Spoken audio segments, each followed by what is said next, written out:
नमस्कार दोस्तों, एक बार फिर हाजिर हूँ आपकी खिदमत में नई खोज नई खबर के साथ। मैं हूँ शमशाद और आप देख रहे हैं तहलका न्यूज चैनल।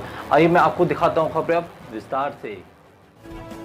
यूपी के सिद्धार्थनगर में बारिश और बाढ़ के कहर से सैकड़ों गांव जलमग्न, लोग परेशान। आप सभी को बताते चलें कि सिद्धार्थनगर जिले में बारिश और बाढ़ का कहर बदस्तूर जारी है। हर दिन स्थिति और भयावह होती जा रही है। बृहस्पतिवार को डुमरियागंज के बगहवा गांव में बारिश से कई मकानों की दीवार गिर गई और पोल्ट्री फार्म में सैकड़ों मुर्गियां डूबने से मर गई। जिला प्रशासन की टीम मौके पर पहुंचकर सारे इंतजाम करने का दावा कर रही है, लेकिन जमीन पर ये नाकाफी साबित हो रही है। सिद्धार्थनगर जिले के दर्जनों गांव चारों तरफ पानी से घिरे हैं। नदियों का जलस्तर लगातार बढ़ रहा है। राप्ती और बूढ़ी राप्ती, ये दोनों नदियां कहर बरपा रही है। सैकड़ों गांव जलमग्न हैं, दर्जनों गांव में रुंड हो चुके हैं।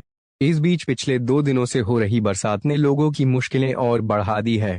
पिछले करीब 10 दिनों से बाढ़ से घिरा यह डुमरियागंज तहसील का बगहा गांव है। मायरोंड हो चुके इस गांव में तेज बारिश की वजह से 2 घरों की दीवार गिर गई।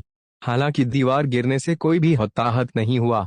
इसी गांव में पोल्ट्री फार्म चला रहे एक व्यक्ति के पोल्ट्री फार्म में पानी घुसने से उसकी करीब 300 मुर्गियां पानी में डूबकर मर गई। सिद्धार्थनगर जिले में बाढ़ से नुकसान का यह कोई इकलौता गांव नहीं है, बल्कि दर्जनों गांव में बाढ़ का पानी इसी तरह का कहर मचाए हुए है। देर से हरकत में आए जिला प्रशासन के लोग बाढ़ पीड़ितों की मदद कर रहे हैं और गांव-गांव जाकर बाढ़ से नुकसान का जायजा ले रहे हैं, लेकिन प्रशासन के सुस्त रविवार की वजह से उनकी यह कोशिश नाकाफी साबित हो रही है। ग्रामीणों का कहना है कि प्रशासन की तरफ से उन्हें जो मदद मिलनी चाहिए वह नहीं मिल पा रही है और उनकी दिक्कतें दिनों दिन बढ़ती ही जा रही हैं। राप्ती और बूढ़ी राप्ती नदी का जलस्तर बढ़ने से सिद्धार्थनगर जिले के डुमरियागंज और इटवा तहसील में बाढ़ का असर ज्यादा है। डुमरियागंज के एसडीएम त्रिभुवन प्रसाद का कहना है कि वे लगातार बाढ़ प्रभावित क्षेत्रों का दौरा कर प्रभावित लोगों को हर तरह की मदद पहुंचाने की कोशिश में लगे हैं और बाढ़ पीड़ितों को राशन के साथ साथ अन्य सुविधाएं भी दी जा रही हैं।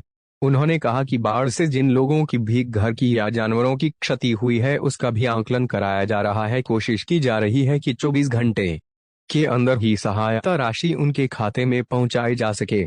सिद्धार्थ नगर से हमारे संवाददाता अमानुल्लाह की रिपोर्ट। बाइट 4 त्रिभुवन प्रसाद, एसडीएम डुमरियागंज। हमारा सब बर्तन वर्तन सब उसी में दब गया है, तो टूट भी गया है और खाने का भी नहीं है कुछ, और हमारे बच्चे भी भूखे हैं, रहने का भी जगह। क्या नाम है आपका? कहाँ के रहने वाले? क्या दिक्कत है आपका? बगावा का रहने वाला उदराम नाम है। क्या समस्या है आपकी? मुर्गी फार्म खोले थे, 500 मुर्गी डाले थे, 350 मुर्गी तक बह गई हैं। जो पकड़ पाए 150 पानी के बाढ़ के धारा से इतना मैं पकड़ पाया हूँ। हाँ, तो ये हमारा धंधा पानी था और हम गरीब आदमी थे। हमारी लड़की बालिग है, शादीशुदा करने वाली है और एक पैसा का भी नहीं है, समझो मजबूरी है। और यही के हम लोग धंधा किए थे। अभी 1 लाख 1.5 लाख का हमारा जेजात गंगा माई में बह गया। क्या दिक्कत है आपका? ये दिक्कत है भैया कि मतलब वो आज एक हफ्ता से बारिश होत है, घर और है ये नहीं है। और ओकरे बाद में यहाँ जैसे ये घर रहा पूछता ही नहीं, ओकरे बाद में जैसे खाना बना के बच्चे उठे वैसे बाहर आई गया। फिर एक बाद में यहाँ सब सर सामान वहीं में दब गया और सारा सामान जो निकाले ऊपर से उठा लिए। बाकी और जो आगे है तो उन सब चूहा तो वो गिरे वाला है। अब हमारे ठिकाना ना है कि 2 बच्चे कहाँ रहे हैं और गरीब आदमी है, खाए पिए हमारे कुछ है भाई ना मंडी खेती है ना बारी है, बच्चे लोग कहाँ कहीं हैं। अच्छा, अभी तक कौन अधिकारी आए हैं? नहीं अभी तक कोई नहीं है। है और यहाँ बगहवा गांव में अवध राम नाम के व्यक्ति ने मुर्गी पालन खोल रखा था और तालाब में मछलियाँ पाल रखी थी।